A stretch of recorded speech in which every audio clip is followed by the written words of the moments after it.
नमस्कार दोस्तों, स्वागत है आपका हमारे इस YouTube channel study era by IITN में। आज हम लोग कि हमारा स्टडी एरा का जो चैनल है, आप लोग जानते हैं ये हमारा स्टडी एरा का चैनल है।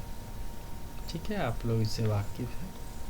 चैनल जो है हमारा स्टडी एरा का चैनल है और आज हम लोग सीटेट पेपर 1, आपको पता होगा कि जो EVS पेपर है, EVS पेपर जो है वो आपका इन्वायरमेंटल स्टडीज़ जिसको हम लोग बोलते हैं, वो सिर्फ सीटेट पेपर 1 के लिए वैलिड है। सीटेट पेपर 2 में ये नहीं आता है, आप लोग जानते होंगे।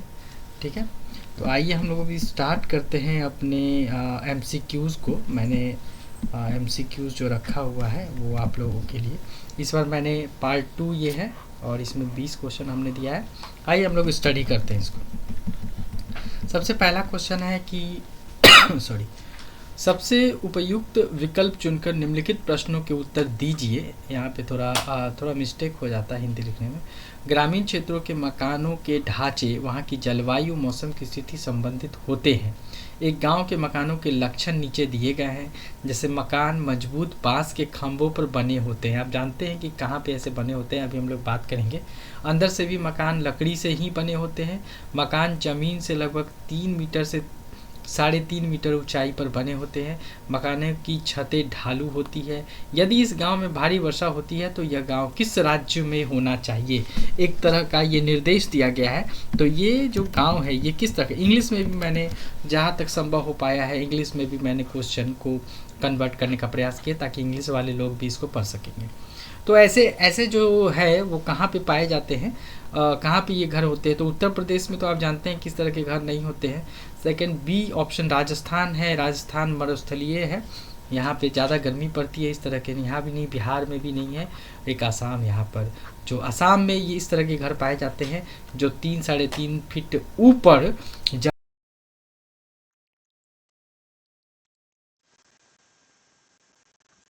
यही हम लोग आगे चलते हैं। दूसरा जो क्वेश्चन है वो है घरों के नीचे दिए गए विवरणों पर विचार कीजिए। राजस्थान में गांव के लोग मिट्टी के घरों जिनकी छतें कंटीली झाड़ियों की होती है में रहते हैं। मनाली हिमाचल प्रदेश में घर व बांस के खंभों पर बनाए जाते हैं। लेह में पत्थर के 2 मंजिलों के घर बनाए जाते हैं। नीचे की मंजिल पर जरूरत का सामान और जानवरों को रखते हैं। इनमें से सही कथन जो ABC है, इनमें से सही कथन किनका है। इंग्लिश में भी मैंने क्वेश्चन दिया है, आप लोग स्टडी कर सकते हैं। इंग्लिश वाले इसको स्टडी करेंगे, काफ़ी इंपॉर्टेंट है सीटेट एग्ज़ाम के लिए। ये सारे क्वेश्चन काफ़ी इंपॉर्टेंट है आपके आने वाले सीटेट एग्ज़ाम के लिए।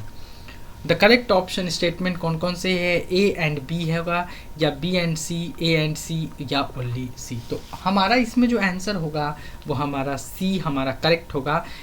हमारा A एंड C दोनों आंसर हो सकता है। राजस्थान में भी ऐसे घर बनाए जाते हैं और लेह में भी इस तरह के बनाए जाते हैं। ठीक है, तो आइए हम लोग सेकंड क्वेश्चन की ओर, नेक्स्ट क्वेश्चन की ओर चलते हैं। थर्ड क्वेश्चन, प्रत्येक स्थान के नाम के साथ उस क्षेत्र में बनाए जाने वाले सामान्य घरों की सही विवरण का मिलान कीजिए। यहाँ पे मिलान करना है। A मनाली, B राजस्थान, असम और लद्दाख। तो घर किस तरह के, मतलब A में जो है मनाली में किस तरह के घर हो सकते हैं, असम में किस तरह के घर हो सकते हैं, राजस्थान में किस तरह के घर हो सकते हैं और लद्दाख में किस तरह के घर हो सकते हैं। तो पहला ऑप्शन है बांस के खंभों पर बने ऊंचे उठे हुए घर। दूसरा है पत्थर या लकड़ी से बने ढालू छतों वाले घर। मिट्टी के घर जिनकी छतें कंटीली झाड़ियों से छाई होती है। या पत्थर के बने घर जिनके फर्श और छतें लकड़ी की बनी होती है। तो इसमें हम लोग क्या करेंगे, देख लीजिए। एक बात मैं आपको बता देता हूँ कि जो A यानी कि मनाली के बारे में अगर हम देखें तो मनाली में जो घर होते हैं, मनाली में जो घर होते हैं वो पत्थर के बने होते हैं।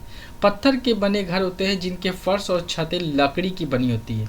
मतलब कि यहाँ पर अगर हम बात करें तो A के लिए जो सबसे सूटेबल है वो 4 है, इस A मनाली वाले के लिए। अगर हम B राजस्थान के लिए बात करें, अगर हम राजस्थान के लिए बात करें तो आप देखेंगे कि राजस्थान में जो घर बने होते हैं वो मिट्टी के घर जिनकी छतें कंटीली झाड़ियों से छाई होती है। यानी कि B की अगर हम बात करें, B की हम बात करें तो B में 3rd होगा। यहीं से आप ऑप्शन को सिलेक्ट कर सकते हैं, लेकिन हम लोग पूरे चीज़ को इस बार देखेंगे। जो असम है, असम वाला जो इलाका है उसमें यानी कि C ऑप्शन जो है इसमें देख लीजिए, बांस के खंभों पर बने ऊंचे उठे हुए घर। अभी हमने थोड़ी देर पहले ही बताया है, तो इसमें फर्स्ट हो जाएगा। ये फर्स्ट हो जाएगा। और डी जो लद्दाख वाला ऑप्शन है, लद्दाख वाले ऑप्शन में सेकेंड नंबर पत्थर या लकड़ी से बने ढालू छत, यानी कि सेकेंड। तो इस तरह से अगर हम देखें तो हमारा थर्ड ऑप्शन सी हमारा मैच कर रहा है। इस क्वेश्चन के लिए हमारा सी ऑप्शन जो है मैच कर रहा है, सी इज द करेक्ट आंसर। आइए हम आगे नेक्स्ट क्वेश्चन की ओर चलते हैं। नीचे दिए किस एक राज्य के ग्रामीण लोग अपने ढालू छत वाले लकड़ी के मकान मजबूत बांस के खंभों पर धरती से 3 से मीटर ऊंचाई पर बनाते हैं? उड़ीसा, राजस्थान, लद्दाख और असम। कौन से ऐसे घर बने होते हैं? तो असम में बनाए जाते हैं। बहुत अच्छा क्वेश्चन है, एक दूसरे से इंटरलिंक्ड है। मैं चाहूँगा कि कुछ क्वेश्चन का आंसर मैं आपको बनाने के लिए दूं, ताकि आप मुझे कमेंट बॉक्स में आंसर कमेंट कीजिए, उसके बाद मैं आंसर दूंगा। मैं ऐसा कुछ क्वेश्चन देखता हूँ इंपॉर्टेंट क्वेश्चन, तो मैं आपसे डिस्कस करता हूँ। स्थानों, दूरियों और दिशाओं की सापेक्ष स्थिति को समझने की क्षमता, ये क्या कहलाती है? क्या दिशात्मक कौशल या चित्रण कौशल, स्थितीय कौशल और ग्राफिक कौशल? स्थानीय और दूरी दिशाओं की सापेक्ष स्थिति को समझने की क्षमता क्या कहलाती है? तो चित्रण कौशल कहलाती है। B is the correct option. देख लीजिए, the ability to understand relative position of places and distances and direction. तो इसके लिए क्या हो जाएगा? मैपिंग जो है हमारा करेक्ट ऑप्शन है। आइए नेक्स्ट क्वेश्चन की ओर चलते हैं। कराए आपका घर x पर स्थित है तथा आपका विद्यालय y पर स्थित है। मतलब आपका घर मान के चलते हैं कि x पर आपका घर है और y पर आपका विद्यालय है। यद्यपि आपका विद्यालय ठीक सामने है, एक दूसरे के सामने है, परंतु बीच में व्यस्त रास्ता, ये बीच में कह रहा है कि एक रास्ता, व्यस्त रास्ता, राजमार्ग होने के कारण आप सीधे नहीं जा सकते। इधर से आप सीधे नहीं जा सकते क्योंकि यहाँ पे बिजी रोड है, ठीक है। अतः पहले आप ठीक दक्षिण में 125 मीटर की दूरी तक जाते हैं। यानी कि अगर हम देखें, मैं इसी क्वेश्चन को अगर यहाँ सॉल्व करने का प्रयास करूँ, कहीं पर मुझे जगह मिल जाए, ठीक है। यहाँ से मैं इंग्लिश में ले लेता हूँ क्वेश्चन को, जस्ट ए मिनट। अगर मैं यहाँ पे देखूँ तो दक्षिण में अगर आप 100 यानी कि दक्षिण यानी कि इधर हम जाते हैं 125, कोई दिक्कत नहीं, दूर जाते हैं। फिर ठीक पूर्व में 100 मीटर लंबा सुरंग पथ पार, यहाँ आपसे 100 मीटर लंबा सुरंग है, वहाँ आप जाते हैं। लंबा मतलब इधर होगा, थोड़ा सा आप समझेंगे इस चीज़ को। 125 ये हो गया और 100 इधर। ऐसा नहीं सोचेंगे कि 125 से बड़ा 100 है, इसको थोड़ा यहाँ पे जगह कम होने की वजह से मैं ऐसा कर रहा हूँ, ठीक है। तो क्या कह रहा है? लंबा सुरंग पार करते हैं और अंत में आप ठीक उत्तर, मतलब आप इस दिशा में जाते हैं। 125 फिर इसके बराबर है 125 पर y पर अपने विद्यालय पहुंचते हैं। y पर विद्यालय के सापेक्ष x पर आपका घर कहाँ स्थित है? ये सापेक्ष कह रहा है कि कहाँ स्थित है आपका घर। तो ये क्या हो जाएगा? देखिए, सापेक्ष कह रहा है यानी कि हमारा जो है इस दिशा में हमें देखना है। तो इस दिशा में इधर तो हमारा क्या हो गया? ईस्ट हो गया, तो इधर वेस्ट हो जाएगा। तो वेस्ट दिशा में है, इधर तो हमारा वेस्ट हो गया, इस साइड वेस्ट हो गया, ठीक है। और ये दूरी 100 मीटर है, तो ये भी दूरी 100 मीटर हो जाएगी। यानी कि the best correct option is D1। आप लोगों को पहले ही ये चीज़ें पता चल गई होंगी जब मैं क्वेश्चन सॉल्व कर रहा था, ठीक है। आइए हम लोग आगे क्वेश्चन नंबर 7 की ओर चलते हैं। भारत में किस क्षेत्र में स्थानांतरित खेती करने का रिवाज है? मैं चाहता हूँ कि इसका आप आंसर खुद दें, ठीक है। किस क्षेत्र, विच रीजन है the practice of shifting cultivation in India? किस क्षेत्र में है? उत्तर पूर्वी क्षेत्र में है, दक्षिण क्षेत्र में है, उत्तर पश्चिमी क्षेत्र में है या दक्षिण पूर्वी क्षेत्र में है? तो इसका करेक्ट ऑप्शन ए हो जाएगा। उत्तर पूर्वी क्षेत्र में स्थानांतरित खेती करने का रिवाज है। अच्छा, ये क्वेश्चन मैं आप लोगों को देने वाला था, ठीक है। नेक्स्ट क्वेश्चन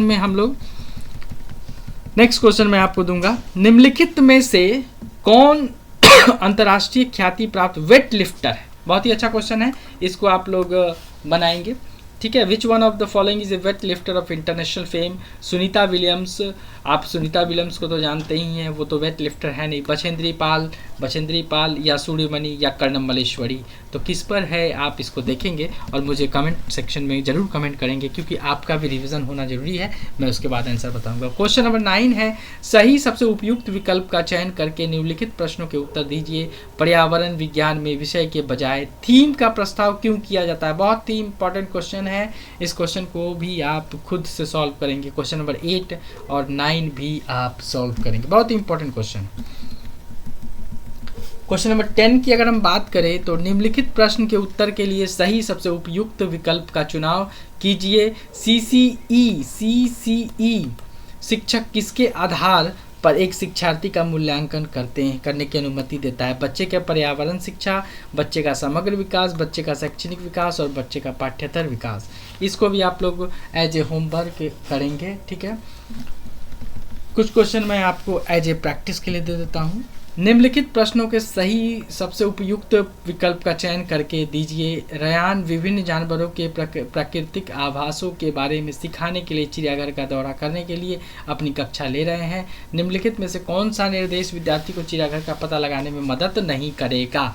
इसको भी आप लोग खुद से बनाएंगे, ठीक है। कुछ क्वेश्चंस मैं आपके लिए ही यहाँ पर छोड़ देता हूँ, ठीक है। सबसे उपयुक्त विकल्प का चयन करके निम्नलिखित प्रश्नों के उत्तर दीजिए। स्मिता उदाहरण और ये सब प्रैक्टिकल टाइप क्वेश्चन है, आपको थिंकिंग करने के लिए है। इस तरह के क्वेश्चन को आप बनाइए।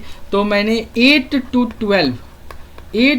12 आपको दिया है प्रैक्टिस करने के लिए। आप मुझे कमेंट सेक्शन में कमेंट करिए और इसका आंसर मुझे ज़रूर बताइए, तो हम डिस्कस करेंगे फिर। क्वेश्चन नंबर 13 में हम बात करते हैं कि निम्नलिखित प्रश्न के उत्तर सही सबसे उपयुक्त विकल्प का चयन कीजिए। दिव्या ने ईंधन के न्यायिक उपयोग विषय पर एक चर्चा का आयोजन किया।